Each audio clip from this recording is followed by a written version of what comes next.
Bismillahirrahmanirrahim. Assalamualaikum warahmatullahi wabarakatuh. Perkenalkan, nama saya Ardiansyah.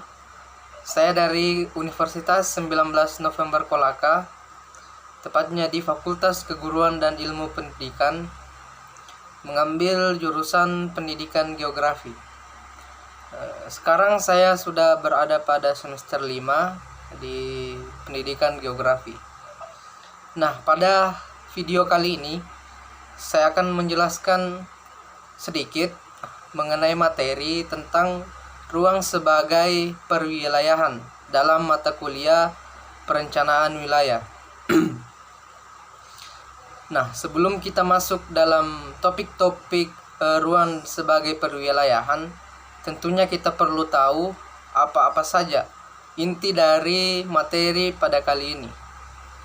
Nah, adapun inti dari materi pada pembahasan kali ini yang akan kita bahas adalah tentang ruang dan wilayah. Nah, perencanaan sebagai ruang sebagai perwilayahan sangat berkaitan erat dengan perencanaan wilayah, di mana dalam suatu perencanaan wilayah harus memiliki ruang dalam perencanaan wilayah tersebut. Nah, hal ini sangat berkaitan. Kenapa? Karena pada perencanaan wilayah dibutuhkan suatu keruangan atau wilayah untuk bagaimana menyukseskan daripada perencanaan wilayah itu sendiri. Nah, sebelum kita masuk ke dalam topik, di sini ada subtopik yang akan saya bahas. Yang pertama yaitu ruang, kemudian ada wilayah. Nah, muncul pertanyaan, yang mana lebih besar atau yang mana lebih luas antara ruang dan wilayah? Nah, ini yang akan kita bahas pada video kali ini. Kita mulai dari ruang. Menurut Undang-Undang Nomor 26 Tahun 2007, bahwasanya ruang adalah wilayah yang meliputi ruang darat, ruang laut, dan udara. Kemudian termasuk dalam ruang muka bumi, termasuk dalam ruang di dalam muka bumi sebagai satu kesatuan wilayah.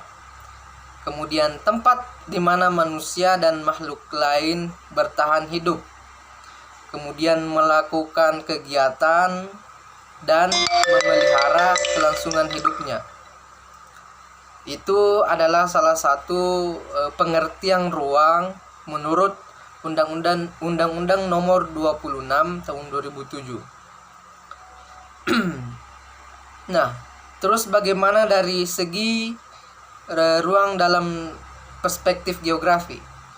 Hal ini kita perlu bahas juga karena pada dasarnya kita adalah mahasiswa geografi.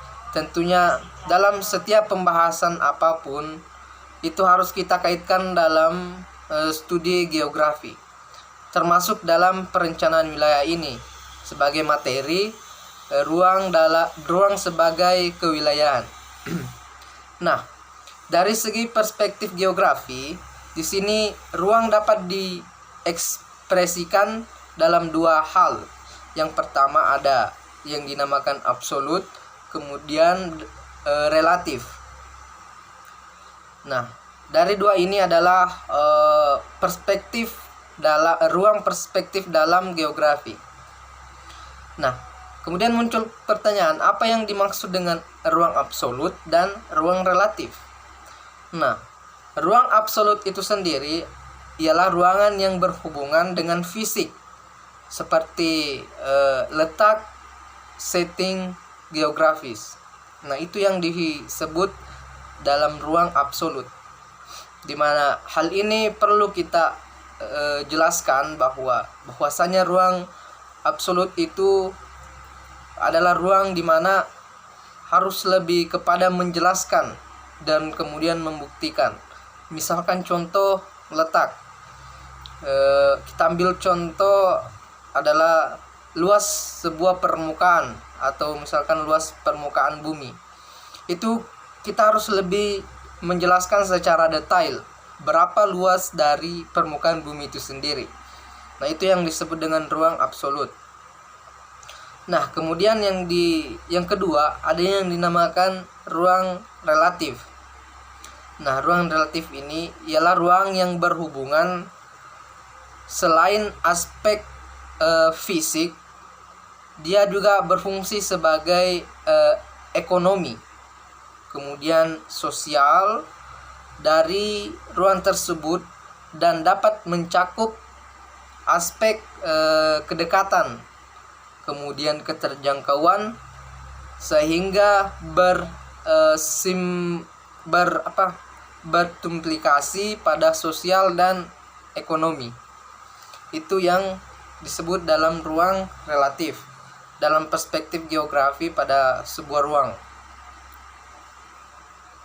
Nah, kemudian kita lanjut kepada wilayah. Nah, wilayah menurut Undang-Undang Nomor 26 Tahun 2007 adalah ruang yang merupakan kesatuan geografis beserta segenap unsur yang terkait. Kemudian batas dan sistemnya ditentukan berdasarkan aspek administratifnya atau aspek fungsionalnya. Itu yang menurut Undang-Undang Nomor 26 Tahun 2007 tentang wilayah. Nah, kemudian dalam wilayah ada yang dinamakan sebuah sistem wilayah. Nah, sistem wilayah sendiri ini adalah struktur dan ruang pada pola ruang yang mempunyai jangkauan pelayanan pada tingkat wilayah, di mana sistem wilayah ini sangat berkaitan dengan apa yang dipaparkan tentang wilayah menurut Undang-Undang Nomor 26 Tahun 2007. Nah, ada juga hal yang perlu kita pahami bahwasanya dalam materi ruang sebagai kewilayahan adalah kita juga perlu memahami bahwa ada suatu perbedaan antara ruang wilayah dan kemudian ada satu lagi itu disebut kawasan. Nah, kawasan ini sendiri dia masuk dalam suatu pengertian yang berbeda antara ruang, wilayah, dan kawasan, di mana kawasan ini sendiri juga memiliki pengertian serta fungsinya masing-masing. Nah, di mana dari kawasan ini dia terbagi menjadi dua. Ada yang dinamakan kawasan lindung, kemudian ada yang dinamakan kawasan budidaya. Nah, apa sih fungsi dari kawasan lindung dan kawasan budidaya itu sendiri? Nah, kita merujuk pada fungsi kawasan lindung, di mana memiliki fungsi yang sangat erat, yaitu untuk melindungi kelestarian sumber daya alam dan sumber daya buatan. Nah, ini adalah fungsi utama pada kawasan lindung itu sendiri, di mana kita melihat pada perspektif kawasan lindung, yaitu untuk melindungi baik dari sumber daya alam maupun dari sumber daya buatannya. Kemudian apa sih fungsi dari kawasan budaya itu? Fungsi dari kawasan budidaya yaitu untuk membudidayakan atas dasar kondisi potensi sumber daya alamnya, kemudian dari sumber daya manusia serta sumber daya buatannya. Itu fungsi utama dari kawasan itu sendiri. Soalnya bahwasanya dari kawasan memiliki dua fungsi. Dari kawasan mempunyai dua aspek, yaitu kawasan lindung dan kawasan budidaya.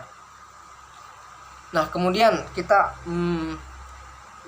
kembali lagi ke pertanyaan yang pertama tadi, yaitu yang mana lebih besar atau luas antara ruang dan wilayah. Dari penjelasan serta paparan yang saya jelaskan tadi, bisa kita simpulkan bahwa yang lebih luas dan yang lebih besar antara ruang dan wilayah adalah yaitu wilayah, di mana wilayah dia mencakup secara keseluruhan, baik dari ruang, dari segi ruang, segi kawasan, dan lain-lain. Sehingga bisa kita ambil bahwa wilayahlah yang lebih luas dibanding ruang, karena ruang masuk dalam tatanan suatu wilayah. Terima kasih. Baik, mungkin itu saja materi yang saya paparkan pada video kali ini. Semoga apa yang saya jelaskan bisa menjadi pembelajaran serta bisa menjadi suatu yang bermanfaat untuk saya pribadi dan untuk teman-teman semuanya. Baik, saya akhiri video kali ini. Saya ucapkan banyak terima kasih. Wabillahi taufiq wal hidayah. Wassalamualaikum warahmatullahi wabarakatuh.